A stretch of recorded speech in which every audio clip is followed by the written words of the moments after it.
नमस्कार। प्रादेशिक समाचार के साथ मैं पूनम करकेट्टा। पहले मुख्य समाचार। प्रधानमंत्री क्वाड नेताओं की शिखर बैठक में भाग लेने के लिए जापान की 2 दिवसीय यात्रा पर आज जापानी उद्योगपतियों और भारतवंशियों के साथ करेंगे बैठक। पंचायत चुनाव के तीसरे चरण के तहत कल राज्य के 19 जिलों के 70 प्रखंडों के 12,912 बूथों में डाले जाएंगे वोट। विश्व स्वास्थ्य संगठन ने वैश्विक स्वास्थ्य को आगे बढ़ाने में उत्कृष्ट योगदान के लिए भारत की 10 लाख महिला आशा कार्यकर्ताओं को किया सम्मानित। और इंडोनेशिया के जकार्ता में एशिया कप पुरुष हॉकी चैंपियनशिप में आज भारत और पाकिस्तान होंगे आमने सामने। और अब समाचार विस्तार से। प्रधानमंत्री नरेंद्र मोदी क्वाड नेताओं की शिखर बैठक में हिस्सा लेने के लिए जापान की 2 दिन की यात्रा पर आज सुबह टोक्यो पहुंचे। भारतवंशियों ने श्री मोदी का गर्मजोशी से स्वागत किया। प्रधानमंत्री ने जापान में उनका गर्मजोशी से स्वागत के लिए भारतवंशियों को धन्यवाद दिया। उन्होंने एक ट्वीट में कहा कि जापान में भारतीय समुदाय ने विभिन्न क्षेत्रों में महत्वपूर्ण योगदान किया है। उन्होंने कहा कि वे भारत में अपनी जड़ों से जुड़े हैं। कल क्वाड शिखर बैठक में भाग लेने के अलावा श्री मोदी अमेरिका के राष्ट्रपति जो बाइडेन, ऑस्ट्रेलिया के प्रधानमंत्री एंथनी एल्बनीज और जापान के प्रधानमंत्री फूमियो किशिदा के साथ द्विपक्षीय बैठक करेंगे। श्री मोदी आज जापान के उद्योग जगत के प्रतिनिधियों और भारतीय मूल के लोगों के साथ बातचीत करेंगे।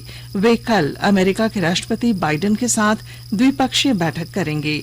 प्रधानमंत्री की श्री बाइडेन के साथ बैठक में उच्च स्तरीय संवाद जारी रखने और दोनों देशों के बीच संबंधों को आगे ले जाने के बारे में विचार विमर्श होगा। श्री मोदी शिखर बैठक से अलग जापान के प्रधानमंत्री श्री किशिदा से भी मुलाकात करेंगे। प्रधानमंत्री नरेंद्र मोदी ने आज टोक्यो में एनईसी कॉरपोरेशन के अध्यक्ष डॉक्टर नोबुहिरो एंडो से मुलाकात की। उन्होंने भारत के दूरसंचार क्षेत्र में एनईसी की भूमिका की सराहना की तथा भारत में नई और उभरती प्रौद्योगिकी के क्षेत्र में मौजूद अवसरों पर चर्चा की। प्रधानमंत्री ने इस क्षेत्र में होने वाले सुधारों का उल्लेख किया। श्री मोदी ने यूनिक्लो के अध्यक्ष और मुख्य कार्यकारी अधिकारी तदाशी यानाई के साथ भी बातचीत की। उन्होंने श्री यानाई को कपड़ा क्षेत्र को और मजबूत करने के उद्देश्य से PM mega integrated textile reason और अपैरल पीएम मित्रा योजना में भाग लेने के लिए आमंत्रित किया।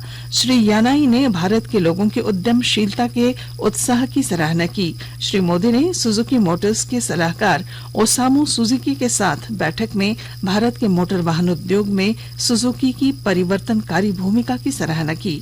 उन्होंने भारत में निवेश, नवाचार, इलेक्ट्रिक वाहनों के निर्माण, रिसाइकलिंग केंद्रों की संभावनाओं के विषय पर भी चर्चा की।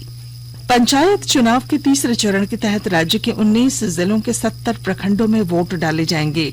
गुमला जिले में तीसरे चरण में चैनपुर अनुमंडल के 3 प्रखंडों में कल मतदान होगा, जिसे लेकर आज dispatch centre polytechnic college Chandali से मतदान कर्मियों को मतदान सामग्री और मतपेटी के साथ रवाना किया गया। जिला निर्वाचन पदाधिकारी सह उपायुक्त सुशांत गौरव, उप विकास आयुक्त हेमंत सती और पुलिस अधीक्षक डॉक्टर एहतशाम वकारीब ने मतदान सामग्री और मतदान कर्मियों को मिलने वाली सुविधाओं का जायजा लिया। इस दौरान उपायुक्त सुशांत गौरव ने निर्वाचन कार्य के सफल संचालन के लिए मतदान कर्मियों को कई दिशा निर्देश दिए।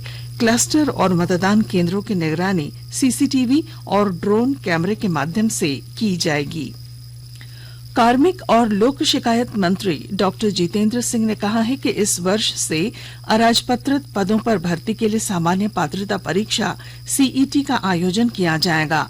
कार्मिक और प्रशिक्षण विभाग डीओपीटी के अंतर्गत सभी 6 स्वायत्त निकायों की कल नई दिल्ली में संयुक्त बैठक हुई। बैठक की अध्यक्षता करते हुए श्री सिंह ने कहा कि डीओपीटी के अंतर्गत राष्ट्रीय भर्ती एजेंसी एनआरए वर्ष के अंत तक अराजपत्रित पदों के लिए कंप्यूटर आधारित ऑनलाइन सामान्य पात्रता परीक्षा सीईटी आयोजित करने की तैयारी कर रही है।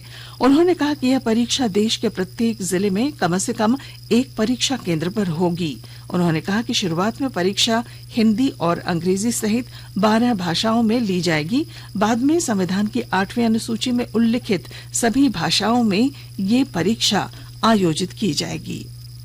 प्रधानमंत्री मत्स्य संपदा योजना के अंतर्गत गोड्डा जिले में मछली पालन पर निर्भर परिवारों के कल्याण के लिए वित्त वर्ष 2024-25 तक के लिए योजनाएं बनाई जा रही हैं। अधिक ब्यौरे के साथ हमारे संवाददाता। प्रधानमंत्री मत्स्य संपदा योजना के अंतर्गत गोड्डा जिले में मछली पालन पर निर्भर परिवारों की जीविका और उनके अच्छे भोजन एवं कल्याण के लिए वित्तीय वर्ष 2024-25 तक की योजनाएं बनाई जा रही हैं। गोड्डा के अधिकारियों ने बताया कि प्रधानमंत्री मत्स्य संपदा योजना इस तरह बनाई गई है कि मछुआरे मछली के पैदावार, उनकी क्वालिटी और मछली पालन एवं संवर्धन में लगने वाली तकनीकों को बढ़ा सकें। मछली व्यवसाय से जुड़े लोग मछली उत्पादन के बीच आने वाले खाली समय का भी उपयोग करें और अपनी आमदनी बढ़ा सकें। गोड्डा में मछुआरों के सामाजिक आर्थिक कल्याण के लिए उपाय आरंभ किए जाएंगे। इन योजनाओं से मछली उत्पादन में लगे श्रमिक, वेंडर, स्वयं सहायता समूह, मछली सहकारिता समूह आदि भी लाभान्वित होंगे। आकाशवाणी समाचार के लिए गोड्डा से मैं रंजन कुमार। विश्वविद्यालय अनुदान आयोग की राष्ट्रीय पात्रता परीक्षा यूजीसी नेट के लिए ऑनलाइन आवेदन और शुल्क भुगतान की अंतिम तिथि 30 मई तक बढ़ा दी गई है। यूजीसी के अध्यक्ष एम जगदीश कुमार ने ट्वीट में बताया कि अभ्यर्थियों के अनुरोध के बाद अंतिम तिथि बढ़ाने का निर्णय लिया गया है। इससे पहले यूजीसी ने आवेदन के लिए अंतिम तिथि 20 मई निर्धारित की थी। राष्ट्रीय परीक्षा एजेंसी यूजीसी नेट परीक्षा वर्ष में 2 बार आयोजित करती है। इस परीक्षा के माध्यम से भारतीय विश्वविद्यालयों और कॉलेजों में सहायक प्रोफेसर और जूनियर रिसर्च फेलोशिप जेआरएफ के लिए अभ्यर्थियों का चयन किया जाता है। यूजीसी नेट दिसंबर 2021 और जून 2022 की परीक्षा 82 विषयों में ऑनलाइन माध्यम से आयोजित की जाएगी। इन दोनों परीक्षाओं के जेआरएफ के स्लॉट का विलय किया गया है, जबकि जेआरएफ के लिए विषयवार और श्रेणीवार आवंटन प्रक्रिया में कोई बदलाव नहीं किया गया है।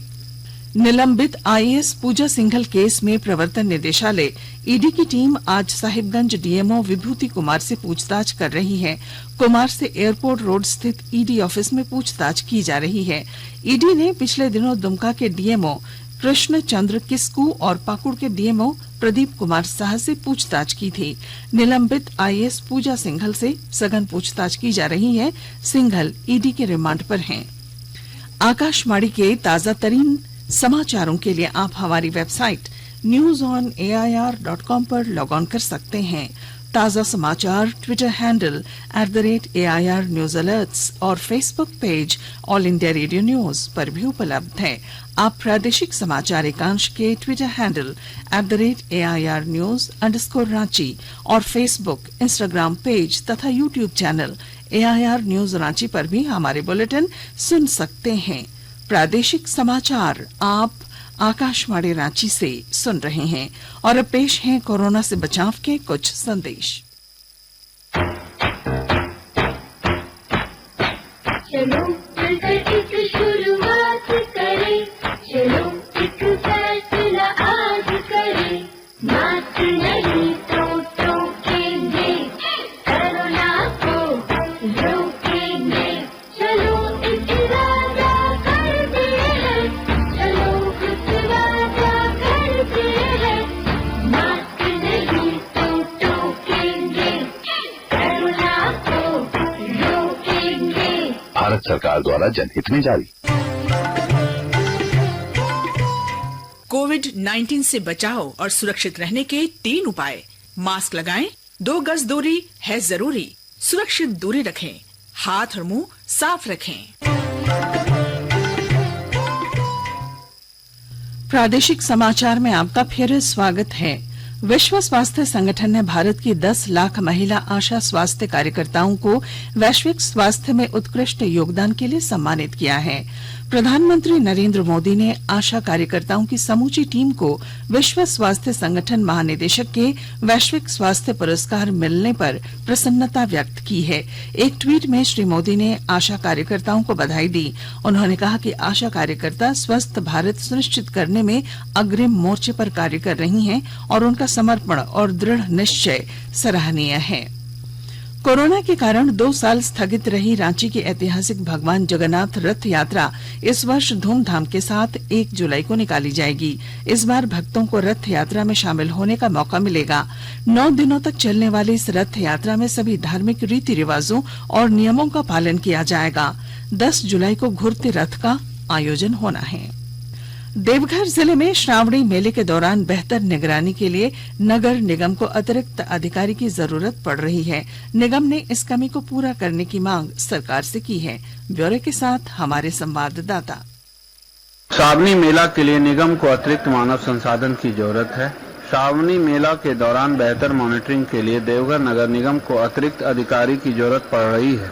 इस कमी को पूरा करने की मांग सरकार से की गई है। इसमें नगर प्रबंधक एवं अभियंता स्तर के अधिकारी शामिल हैं, जिसकी कमी है। श्रावणी मेला 2022 को लेकर नगर प्रशासक शैलेंद्र कुमार लाल ने समीक्षा करने के बाद यह निर्णय लिया है। नगर प्रशासक ने नाला सहित अन्य स्तर की साफ सफाई को विशेष अभियान की शुरुआत वार्ड नंबर 18 से करने को संबंधित अधिकारी से कहा है। अभियान जसीडीह हटिया से लेकर डड़वा नदी तक भी चलेगा। उन्होंने सड़क किनारे भवन निर्माण सामग्री सहित पुराने एवं खराब वाहनों को सड़क पर पार्क करने सहित अन्य कचरा हटाने के लिए भी कहा है, अन्यथा कार्रवाई की जाएगी। आशीष कुमार अम्बस्ट, आकाशवाणी देवघर। केंद्र शासित प्रदेश जम्मू कश्मीर में पुलिस ने प्रतिबंधित आतंकी संगठन द रेजिस्टेंस फ्रंट के 2 स्थानीय आतंकवादियों को गिरफ्तार किया है। रांची के सुखदेव नगर थाना क्षेत्र स्थित बिड़ला मैदान से पुलिस ने कुख्यात अपराधी संदीप थापा को गिरफ्तार किया। साथ ही 3 अन्य अपराधियों को भी गिरफ्तार किया है। राष्ट्रीय राजमार्ग NH 33 जमशेदपुर रांची मार्ग में तमाड़ थाना के ईचाडीह गांव के पास कोलकाता से रांची आ रही राजधानी नामक बस पलट गई। इसमें एक महिला की मौत हो गई, जबकि 25 लोग घायल हुए हैं। मौसम। भारतीय मौसम विभाग ने देश के उत्तरी, पश्चिमी और पूर्वी क्षेत्रों में अगले 2 दिनों में व्यापक वर्षा का अनुमान व्यक्त किया है। पूर्व में बिहार, झारखंड, गांगेय, पश्चिम बंगाल और ओडिशा में भी बारिश हो सकती है। इंडोनेशिया के जकार्ता में एशिया कप पुरुष हॉकी चैंपियनशिप में आज भारत और पाकिस्तान आमने सामने होंगे। मैच भारतीय समय अनुसार शाम 5 बजे से शुरू होगा। मौजूदा चैंपियन भारत को पाकिस्तान, जापान और मेजबान इंडोनेशिया के साथ पूल ए में रखा गया है। भारत का अगला मुकाबला कल जापान से होगा। इसके बाद 26 मई को भारत और मेजबान इंडोनेशिया आमने सामने होंगे। भारत और पाकिस्तान दोनों ने ही ये टूर्नामेंट 3 बार जीता है, जबकि दक्षिण कोरिया ने सर्वाधिक 4 बार इस खिताब पर कब्जा किया है। बिहार के महिला हॉकी खिलाड़ियों का दल हॉकी का प्रशिक्षण लेने के लिए सिमडेगा पहुंचा है। इन खिलाड़ियों को एस्ट्रोटर्फ स्टेडियम में 1 महीने का प्रशिक्षण दिया जा रहा है। खेल प्राधिकरण बिहार सरकार के डीजी रविंद्र शंकरन ने खिलाड़ियों से मिलकर उनका उत्साहवर्धन किया।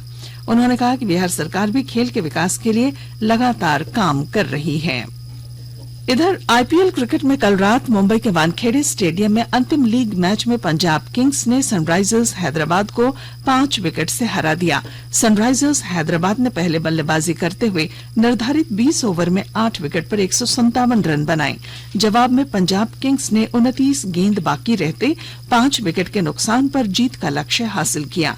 IPL के पहले क्वालिफायर में कल कोलकाता की ईडन गार्डन में गुजरात टाइटंस का मुकाबला राजस्थान रॉयल्स से होगा। यह मैच शाम 7:30 बजे से खेला जाएगा। और अब अंत में मुख्य समाचार एक बार फिर। प्रधानमंत्री क्वाड नेताओं की शिखर बैठक में भाग लेने के लिए जापान की 2 दिवसीय यात्रा पर आज जापानी उद्योगपतियों और भारत वंशियों के साथ करेंगे बैठक। पंचायत चुनाव के 3रे चरण के तहत कल राज्य के 19 जिलों के 70 प्रखंडों के 12,912 बूथों में डाले जाएंगे वोट। विश्व स्वास्थ्य संगठन ने वैश्विक स्वास्थ्य को आगे बढ़ाने में उत्कृष्ट योगदान के लिए भारत की 10 लाख महिला आशा कार्यकर्ताओं को किया सम्मानित। और इंडोनेशिया के जकार्ता में एशिया कप पुरुष हॉकी चैंपियनशिप में आज भारत और पाकिस्तान होंगे आमने सामने। और इसके साथ ही आकाशवाणी रांची से प्रादेशिक समाचार का ये बुलेटिन समाप्त हुआ। नमस्कार।